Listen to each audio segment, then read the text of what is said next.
Nous avons dégusté le trio de noix de Saint-Jacques rôti et œufs de poisson volant sur une salade fraîcheur de baby chicon rouge, vinaigrette aux fruits exotiques. Je voudrais faire remarquer à nos lecteurs que vraiment, le plus difficile quand on cuit des noix de Saint-Jacques, c'est que la cuisson soit à point. Vraiment pas trop ou pas trop peu. Et c'est réellement ce qu'on a ici, regardez. C'est réellement ce qu'on a ici avec une belle noix de Saint-Jacques, qui n'est pas une noix surgelée, mais vraiment une noix de Saint-Jacques fraîche. Monsieur Pierre, qu'est-ce qu'on en pense? Mais pour nous, ce qui était très important, c'est aller vraiment vers produit authentique. Je pense qu'il faut faire un choix. Soit on travaille ce qui est vrai, ou on ne travaille pas. Et je pense que quand on travaille ce genre de produits, on doit vraiment avoir une vision de gestion. Ça veut dire qu'il faut, par exemple, chez nous, on vend parfois 5-6 coquilles Saint-Jacques, il n'y en a plus. On présente nos excuses aux clients, mais de garder les produits qui sortent du cadre des plats voulus. Ça veut dire, voilà, ici, on a voulu travailler quelque chose vraiment du moment. Voilà. Je voudrais commenter avec Monsieur Pierre, le directeur des restaurants, le vin que nous buvons à Montepulciano d'Abruzzo. Nous sommes en Italie, nous sommes dans les Abruzzes, la région d'où est originaire notre ancien Premier ministre Elio Di Rupo, et nous sommes sur une DOP, Denominazione di Regione Protetta, de la Cantina Nova Corte, qui est un négociant, très bon négociant, et on est sur ce Montepulciano d'Abruzzo. Monsieur Pierre, d'abord je propose qu'on le regarde ensemble. Hein, donc on a une robe vraiment très noire. Hein. On a une robe très noire. Ce qui est très intéressant à voir, c'est que c'est un vin, vraiment, regardez comme il pleure. Regardez sa jambe. Mais c'est ça qui nous a séduit finalement, parce que c'est un vin qui a du caractère et qui a toutes les caractéristiques de méditerranéen. Donc ça, c'est votre vin sélection Cambridge. Sélection by Astley, parce que je me suis dit, voilà, il faut un vin qui a vraiment du caractère, mais un vin qui puisse plaire et qui aille aussi avec nos spécialités. Par exemple, celui-là, avec les grillades, il est magnifique. Même quand on l'a dégusté à l'aveugle, notre cœur s'est penché tout de suite pour celui-là. La carte du restaurant de Cambridge, ici à Louvain-la-Neuve, se présente d'une manière vraiment tout à fait particulière, tout à fait exceptionnelle. Il y a très peu de restaurants où les cartes se présentent comme des livres. Et si on les ouvre, on a évidemment les rubriques habituelles, on a les apéros, on a les entrées. Je vais vous lire quelques petits exemples. En entrée, le carpaccio de bœuf irlandais, roquette, huile à la truffe, tomates séchées, copeaux parmesan, ou ce que nous avons dégusté, le trio de noix de Saint-Jacques rôti, de poisson volant, sur une salade fraîcheur de baby chicon rouge, vinaigrette aux fruits exotiques, pour les entrées par exemple.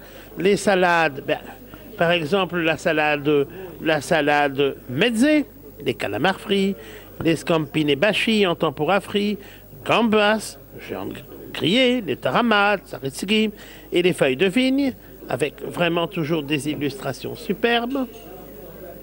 Là, de très belles illustrations.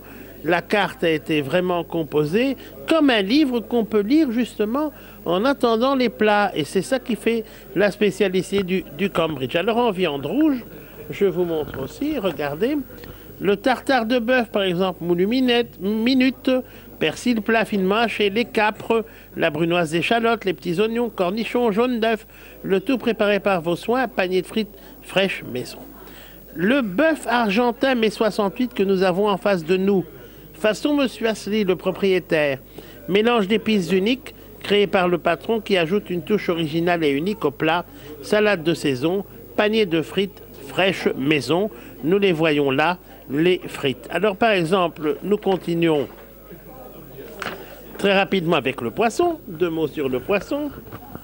Eh bien, les mesdemoiselles de la mer du Nord. Ce sont des solettes façon meunière, pommes de terre nature. Ou les gambas géants grillés, aussi by Astley, où nous voyons que le propriétaire du restaurant, M. Astley, arrive toujours par son inventivité et l'inventivité de son équipe à mettre sa touche sur les plats qui sont proposés. Les plats grand-mère, pour rappeler vraiment l'atmosphère belge, puisqu'on est quand même à Louvain-la-Neuve, on est près de Bruxelles, on est dans le Grand Brabant. la zone que nous couvrons. Et il y a toute une série de plats traditionnels, les boulettes, plats traditionnels belges. Il y a les boulettes liégeoises, ici ce sont les boulettes de porc et de veau chicon.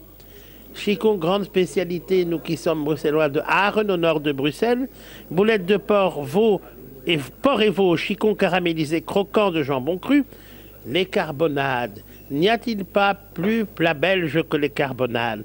Les carbonades de joues de bœuf irlandais. Et on continue comme ça. Les pâtes aussi, pour les amis qui aiment l'Italie. Les façons cuits maison, ça, on est dans la cuisine un peu avec une touche thaïlandaise ou indienne. Donc vraiment une carte magnifique. Ce qui m'amène à demander au directeur Pierre, mais au fond Pierre, comment est-ce que vous concevez ces belles cartes dans l'ensemble qui propose en même temps à vos clients eh bien, quelque chose de belge, mais avec une touche ouverte vers le monde aussi. Mais avant tout, nous avons voulu, comme j'ai déjà dit, faire quelque chose au niveau de notre carte qui représente un peu Monsieur Astley. Ça veut dire une carte très cosmopolite, mais vécue avec des valeurs belges.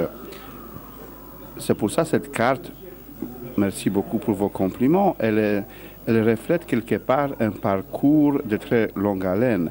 Et je pense que voilà, si on peut vendre les rêves quelque part, on ne peut pas les faire si on n'a pas des collaborateurs qui sont très, comment dirais-je, créatifs, vraiment qui sont engagés et qui savent d'une manière intelligente choisir leur équipe. Pascal, par exemple, tous les jours, pour lui, c'est un travail énorme pour que cette carte soit suivie. Ses collaborateurs, il s'est entouré des femmes. Il y a Virginie, une Belge, Gillian, une Sri Lankaise, plus ses autres collaborateurs. C'est quelqu'un qui est très attentif vraiment à chaque détail et qui au quotidien, vraiment, par exemple, quand il m'a dit on va travailler avec des fleurs, on va travailler avec des chiseaux, on va travailler, ça veut dire qu'il était quelque part à la recherche, comment dirais-je, un peu de notes, un peu, voilà, créatif, notes nouvelles dans ce qu'il fait. Mais voilà. Alors justement, ça me permet de poser la question à Pascal. Pascal, dans ce foisonnement d'idées, dans ce foisonnement de plats, tous, et on le voit ici, n'est-ce pas Henri, dans ce foisonnement de plats, tous bien préparés, bien décorés, avec de l'idée derrière, mais comment faites-vous pour être aussi inventif? Mais d'abord, je voudrais remercier Pierre pour toutes les belles choses qu'il dit sur mes assiettes et sur mon travail journalier. Donc un grand merci. Et ensuite, par rapport aux plages, c'est vraiment un travail de tous les jours et de l'équipe et ça demande, c'est vrai, beaucoup de travail parce qu'on n'arrête pas. C'est tous les jours une petite chose en plus, une petite chose en moins. On change, on cherche, on s'assoit à table, on discute pour voir de quel produit on va commencer à travailler, comment et pourquoi, et selon les saisons et tout ça. Enfin, c'est vraiment un travail de tous les jours. Et pour ça, je remercie encore Pierre parce que c'est vraiment, ensemble, on a un travail énorme. De contingence quotidienne, mais vous le faites très bien avec votre équipe. Parlez-nous en quelques mots de votre équipe. C'est des gens formidables qui me suivent vraiment dans un maximum de choses qu'on puisse... dans un maximum de délire, on va dire, quelque part aussi. D'inventivité. Et d'inventivité aussi, oui, mais parfois c'est des petits délires aussi quand on imagine des petites choses comme ça, avec des petites fleurs, parfois on se dit pourquoi, et en fait pourquoi pas, parce que c'est magnifique. Le résultat en tout cas nous plaît. Voilà. Nous aussi, je vais vous faire une confidence, ça nous plaît beaucoup, chef Pascal. Grand merci à vous. C'est moi qui vous remercie, monsieur. Grâce à notre chef Pascal, grâce à notre directeur ici du Cambridge, monsieur Pierre, nous goûtons les boulettes donc hachées, veau et porc, au chicon, à nos wheatloaf belges caramélisés, je le rappelle pour les Bruxellois, une spécialité de Haren, au nord de Bruxelles, à côté de l'aéroport, où on vient justement de remettre à l'honneur la culture du chicon qui existe depuis au moins la fin du 19e siècle. Vous savez que c'est le chicon de pleine terre, donc qu'on fait grandir en pleine terre, mais sous une sorte de de demi-tonneaux de fer. C'est la technique qu'on a toujours utilisée dans les jardins ici en Belgique et qui permet d'avoir d'excellents chicons. Nous allons goûter et puis nous allons demander au chef ce qu'il en pense. Ce qui est très intéressant, c'est la couleur, évidemment, n'est-ce pas, de ce haché, parfaite couleur. Et on a la sauce, parce que vous voyez, ça vous est servi dans une cassolette. Et on a pas mal de sauce qui est très bien et qui donne une certaine amertume. Je vais vous montrer. Regardez. Cette belle sauce. Voilà. Voilà, une belle sauce vraiment brunâtre. En même temps très chaude avec cette amertume du chicon qui est très agréable. Amertume du chicon qui se couple avec un côté légèrement sucré. Alors Pascal, notre chef, quelle est au fond l'idée derrière cette belle recette très belge, très bruxelloise, très brabançonne? Mais c'est surtout de sortir des classiques, des boulettes sauce tomate, comme on fait toujours partout dans tous les restaurants bruxellois et en Belgique, et faire une boulette au chicon caramélisé. Je pense que ça sortait un peu des sentiers battus, tout en restant quelque chose d'assez comment dire, homogène dans la préparation et dans la façon de présenter aussi, qui était tout à fait différente par rapport je sais pas, à d'autres endroits où on peut trouver ce genre Disons que c'est l'inventivité, tout en sachant, vous étiez rassuré, vous sachiez que les Belges, que les gens qui viennent goûter ici allaient aimer. Tout à fait, tout à fait. Et puis, je crois que vous avez mieux les mots pour expliquer le plat que moi. Moi, je suis plus là pour les travailler. Et je pense que comme Pierre est plus là pour les expliquer, les recommander d'une façon que moi, je n'arrive pas à... Voilà, notre chicon avec des bonnes frites qui sont cuites 2 fois. Comment est-ce qu'on cuit les frites, chef? Eh bien, écoutez, comme tous les Belges, je pense, en général, parce que c'est vraiment une recette assez classique chez nous, c'est de les cuire donc 2 fois, une fois à basse température. Enfin, quand on dit à basse température, c'est une fois plus ou moins à 120 degrés, pour bien les pocher, qu'elles soient cuites à l'intérieur, et après une deuxième fois à 180, 190 degrés, pour les avoir bien croustillantes à l'extérieur. Donc bien cuite à l'intérieur, croustillante à l'extérieur, avoir une frite belge, comme on dit chez nous, qui soit dorée en même temps et cuite, hein, donc tout à fait... Moelleuse, très bien cuite, croustillante, voilà. Un régal. J'espère. C'est le cas. C'est gentil, merci. Je vous rassure, chef. Merci beaucoup. Nous sommes ici en face de la carbonade de joues de bœuf à la bière brune et au spéculoos d'Andois. Monsieur le directeur, qu'est-ce que nous en disons? Mais allons goûter. Vous allez voir, la joue de bœuf, c'est une viande qui est très peu connue, mais je pense qu'il se prête à la merveille pour effectuer ce plat. Elle est très onctueuse. On a une sauce vraiment carbonade, mais qui se tient bien, qui est un peu sucrée, amère en même temps, mais pas trop. Vraiment une sauce très agréable. Mais oui, parce que vous savez, aujourd'hui, la nouvelle tendance voudrait qu'on travaille avec des bières d'abbaye, etc. Je pense que pour la carbonade de bœuf, il faut faire comme tous les Belges. Ça veut dire qu'on a opté vraiment pour faire cette carbonade à la bière pied de bœuf brune, qui est faite presque pour ces plats. Alors, je pense que quelque part, il faut regarder comment on peut ajouter la créativité, comment on peut jongler avec les éléments. Et pour nous, par exemple, c'est d'Andois qui a ce spéculoos merveilleux. Mais au niveau de la bière, une bière d'abbaye est beaucoup plus forte par rapport à une viande comme ça. Ça veut dire que c'est la seule pied de bœuf brune qui peut donner ce goût et cet aspect onctueux à la viande. Oui, parce que vous avez essayé de nombreuses bières, ce qui me démontre vraiment chez vous aussi la capacité d'expérimenter et de trouver le juste produit, le juste mariage aussi entre les produits. Mais oui, parce que je pense qu'on ne peut pas être créatif si on ne maîtrise d'abord la base. Je pense que c'est à partir d'une base solide dans les recettes, etc., et le respect de recettes qu'on peut arriver à quelque chose de valable. Nous voici, chers lecteurs du Brussels Star, arrivés à la fin du repas, avec un succulent moelleux au chocolat. Vous le voyez ici, il est vraiment très appétissant. Et nous allons demander à M. Pierre de nous parler de ce plat qui d'abord est magnifique, ensuite sent bon et ensuite va nous ravir.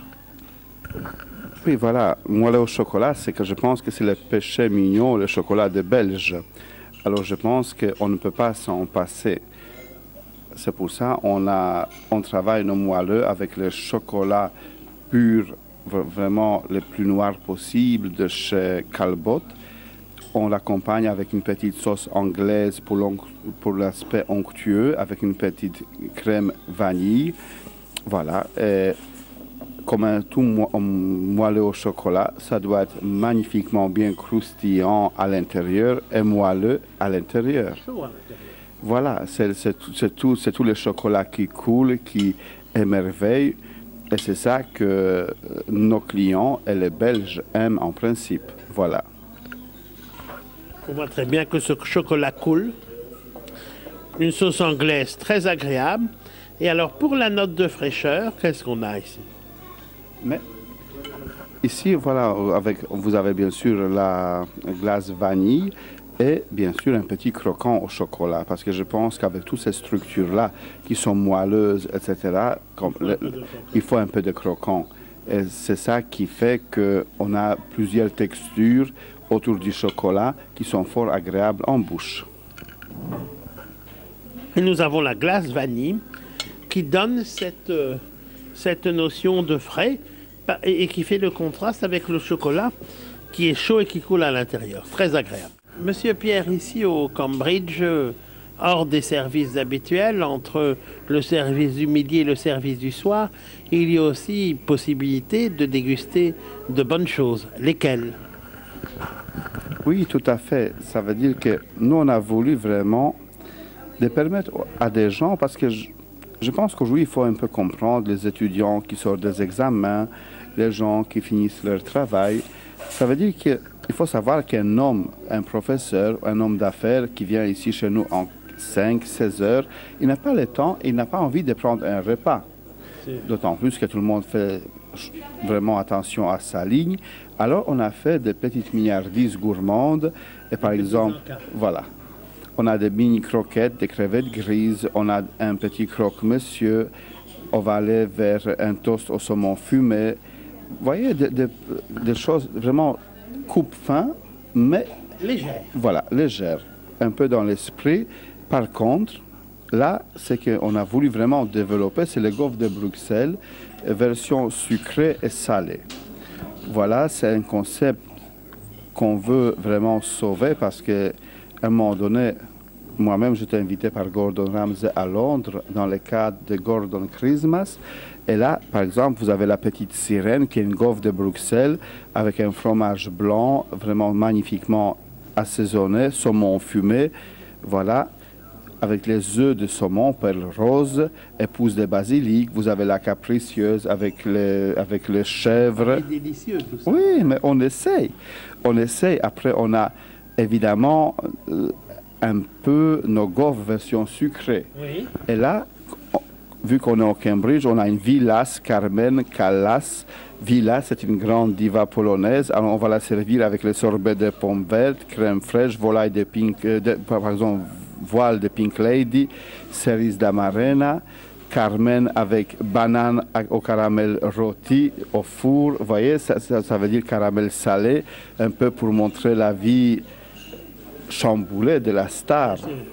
Voilà, ou Carmen. On va aller de nouveau vers les éclats de spéculoos d'Andoua, Chantilly et Baileys original. Vous voyez, ce sont pour Cambridge, ce sont des grands classiques.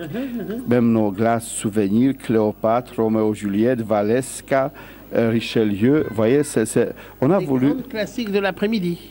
Oui, parce que les gens, je pense, entre 15 et 18, ils ont envie d'un moment gourmand, mais pas forcément un quatrième repas. Eh bien alors, pour conclure, messieurs, dames, venez aussi l'après-midi au Cambridge.